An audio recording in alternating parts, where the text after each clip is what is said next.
অর্ধ পৃথিবীর খলিফা হযরত ওমর এরকম জুমার দিনে হাজার হাজার সাহাবীদের সামনে যখন খুতবা দিচ্ছেন, খুতবা মানে কি বক্তব্য, যেরকম খুতবা মানে কি আরবিতে বলি খুতবা, বাংলায় হচ্ছে বক্তব্য। বর্তমান মসজিদের ইমাম সাহেব খুতবা দেয়, মুসল্লি ঘুম পাড়ে, কারণ আরবি জিনিসটা বোঝে না, এই কারণেই তারা ঘুম পাড়ে।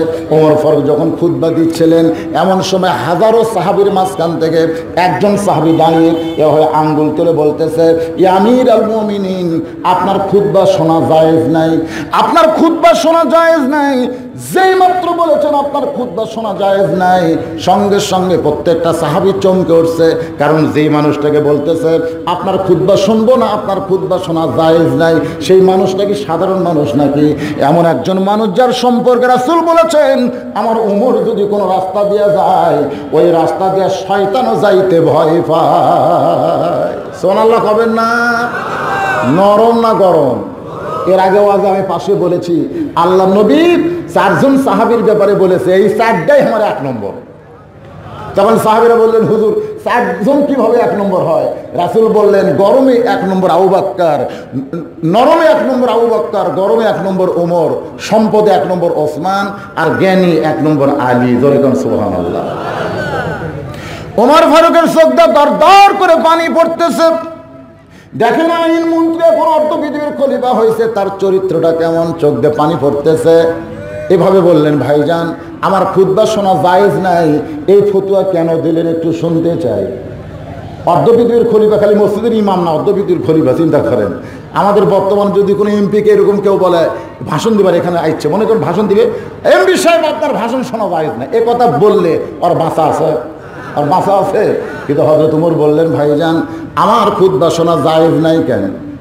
সাহাবী বলতেছে, আপনি নিজের পোশাকের দিকে তাকান আর আমার পোশাকের দিকে তাকান। আমি যে পোশাক পাইছি এটা বাইতুল মাল থেকে আমাকে দেওয়া হয়েছে, আপনি যে পোশাক পাইছেন এটাও বাইতুল মাল থেকে আপনাকে দেওয়া হয়েছে। তাহলে বাইতুল মালের পোশাক দুইজনের দুই রকম হবে কেন? আমার পাঞ্জাবিটা খাটো আর আপনার জুব্বা হলো লম্বা। আপনি যতক্ষণ পর্যন্ত ওই লম্বা জুব্বার ঘটনা না বলবেন, ততক্ষণ পর্যন্ত আমরা আপনার খুতবা শুনবো না। যেই বলেছে, ওমর ফারুক তাকায় দেখে প্রত্যেকটা সাহাবী ওমরের চেহারার দিক থেকে নিজের মাথাকে নত করেছে। সবাই তাকায় আছে নিচের দিকে, ওমরের দিকে আর কেউ তাকায় নাই। এমন সময় আব্দুল্লাহ ইবনে ওমর, ওমরের সন্তান, সমস্ত সাহাবীদের চেহারা দেখে বাবার কাছে এসে বলতেছে, বাবা আপনি চোখ দিয়ে দর দর করে পানি পড়তেছেন, আপনার কেউ উকিল নাই, আজকে আমি আপনার উকিল হবার চাই। ওমর বলতেছে, আব্দুল্লাহ রে, যেই কথা গোপন রাখতে চাইছিলাম সেই কথা প্রকাশ হয়ে যাবে। সমস্ত সাহাবীরা মাথা তুলে বলতেছে, ইয়া আমির আল মুমিনিন, কি গোপন রাখতে চাইছিলেন, কি প্রকাশ হবে? আব্দুল্লাহ বলতেছে, প্রকাশ হয়ে যাবে এই কারণে, তোমরা সকলেই তাকায় দেখো, তোমাদের পরনে একটা করে নতুন পাঞ্জাবি, কিন্তু আমার পরনে কোনো নতুন পাঞ্জাবি নাই। তোমরা বলো তো, আমার শরীরের নতুন পাঞ্জাবিটা তাহলে গেল কোন জায়গায়?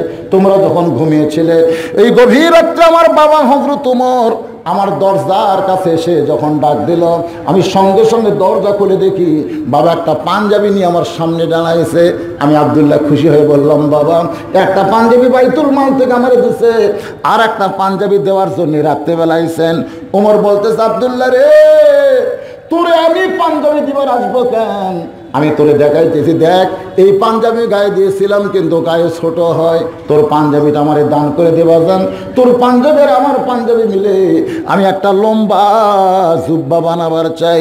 সাহাবীরা রে, আমি আব্দুল্লাহর পাঞ্জাবি আমার বাবাকে দান করার কারণে তোমরা সারা ঘুম পেড়েছ, কিন্তু আমার বাবা ঘুম না পেড়ে এই দুটা পাঞ্জাবি একত্র করে জুব্বা পরে আজকে তোমাদের সামনে খুতবা দেয়। প্রত্যেকটা সাহাবী চিল্লায় বলেন, মাবুদ, যখন কোরআনের সমাজ চলবে, মানুষ যখন আল্লাহর আইনগুলো মেনে নিবে, তখন যত বড় নেতা হোক না কেন মানুষের কাছে কৈফিয়ত দিতে বাধ্য হয়ে যাবে।